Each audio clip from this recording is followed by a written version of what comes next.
আজকের এই আলোচনাটি হলো আমার প্রিয় দ্বাদশ শ্রেণীর ছাত্রছাত্রীদের নিয়ে। তোমাদের বাংলা পাঠ্য বইয়ের একটি গুরুত্বপূর্ণ গল্প আদরিণী। এই গল্পটি থেকে যত ধরনের এমসিকিউ তোমাদের পরীক্ষার জন্য ইম্পর্টেন্ট সেগুলো নিয়ে আলোচনা করা হয়েছে এই ভিডিওটির মাধ্যমে। এই ভিডিওটি হলো পার্ট 2 ভিডিও। এর আগে আমি পার্ট 1 ভিডিওটি আপলোড করে দিয়েছি। যারা দেখোনি তাদের জন্য আমি ডেসক্রিপশন বক্সে লিঙ্ক দিয়ে দেবো, সেখান থেকে গিয়ে অবশ্য করে ভিডিওটি তোমরা দেখে নিও। আলোচনাটি শুরু করছি তোমাদেরই সাথে। আদরিণী প্রভাত কুমার মুখোপাধ্যায়। গুরুত্বপূর্ণ 36টি এমসিকিউ। 1 নম্বর প্রশ্নটি হলো, যখন আদরিণীকে কিনে মোক্তারের বাড়িতে আনা হয়েছিল তখন কটা বাজে? উত্তরটি হলো সকাল 7টা। 2 নম্বর প্রশ্নটি হলো, আদরিণী মোক্তারের বাড়িতে এলে তাকে প্রথম বরণ করেছিল কে? উত্তরটি হলো জয়রামবাবুর জ্যেষ্ঠ পুত্রবধূ। 3 নম্বর প্রশ্নটি হলো, জয়রামবাবুর ছোট ছেলে কোথায় পড়াশোনা করে? উত্তরটি হলো কলকাতায়। 4 নম্বর প্রশ্নটি হলো, দায়রায় যেখানে মকদ্দমাটি উপস্থিত হয়েছিল সেই মকদ্দমাটি কতদিন যাবৎ চলেছিল? উত্তরটি হলো 3 দিন। 5 নম্বর প্রশ্নটি হলো, আদরিণী গল্পে জয়রাম মোক্তার কর্তৃক হস্তিভাড়ার বিজ্ঞাপনটি রয়েছে কততম পরিচ্ছেদে? উত্তরটি হলো 5ম পরিচ্ছেদ। 6 নম্বর প্রশ্নটি হলো, জয়রাম মোক্তারের বাড়ি কোন গ্রামে? উত্তরটি হলো চৌধুরীপাড়া। 7 নম্বর প্রশ্নটি হলো, বিজ্ঞাপনে হস্তিনীটির ভাড়া হিসেবে কি চাওয়া হয়? উত্তরটি হলো প্রতিদিন 3 টাকা, হস্তিনীর খোরাকি 1 টাকা এবং মাহুতের খোরাকি। 8 নম্বর প্রশ্নটি হলো, হস্তি ধার দিয়ে জয়রামবাবুর কত টাকার বেশি আয় হয়নি? উত্তরটি হলো 15-20 টাকা। 9 নম্বর প্রশ্নটি হলো, মোক্তার বাড়িতে কে পীড়িত হয়েছিল যার ওষুধের খরচ হিসেবে মোক্তার মশাইকে অনেক টাকা ব্যয় করতে হয়? উত্তরটি হলো জ্যেষ্ঠ পৌত্র।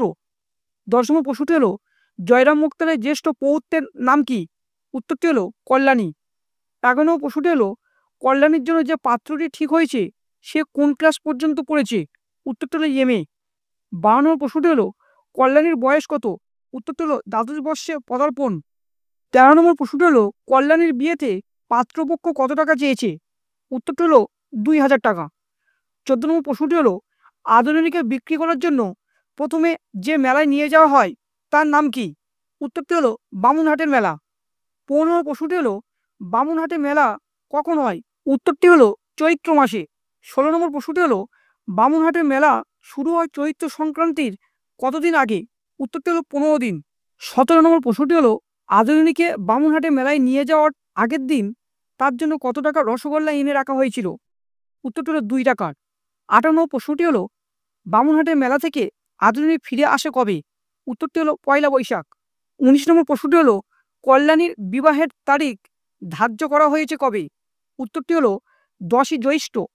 20 নম্বর প্রশ্নটি হলো, রসুলগঞ্জের মেলাটি হয় কতদিন ধরে? উত্তরটি হলো সপ্তাহব্যাপী। 21 নম্বর প্রশ্নটি হলো, আদরিণীকে বিক্রির জন্য দ্বিতীয়বার কোন মেলার উদ্দেশ্যে নিয়ে যাওয়া হয়? উত্তরটি হলো রসুলগঞ্জের মেলা। 22 নম্বর প্রশ্নটি হলো, রসুলগঞ্জের মেলা বামুনহাটের মেলা থেকে কত দূরে অবস্থিত? উত্তরটি হলো 10 ক্রোশ উত্তরে অবস্থিত।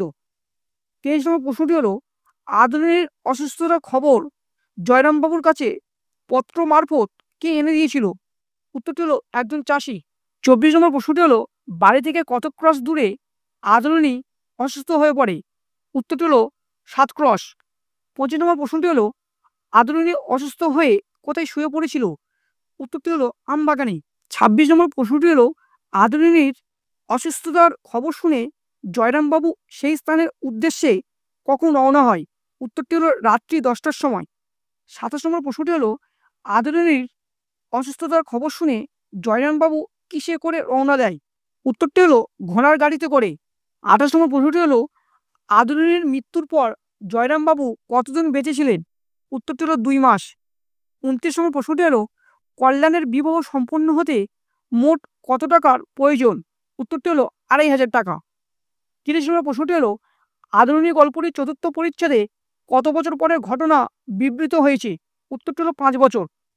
31 নম্বর প্রশ্নটি হলো, 4র্থ পরিচ্ছেদে মোক্তারবাবুর বয়স প্রায় কত? উত্তরটি হলো 60 বছর। 32 নম্বর প্রশ্নটি হলো, যে সমস্ত গবাদি পশু বামুনহাটের মেলায় বিক্রি হয় না সেগুলিকে কোন মেলায় তোলা হয়? উত্তরটি হলো রসুলগঞ্জের মেলায়। 33 নম্বর প্রশ্নটি হলো, আদরিণীকে বামুনহাটের মেলায় নিয়ে যাওয়ার সময় তার সঙ্গে ছিল জয়রামবাবুর কোন পুত্র? উত্তরটি হলো মধ্যম পুত্র। 34 নম্বর প্রশ্নটি হলো, কল্যাণীর সাথে বিবাহ ঠিক হওয়া পাত্রটি কোন কলেজে পড়ে? উত্তরটি হলো রাজশাহী কলেজে।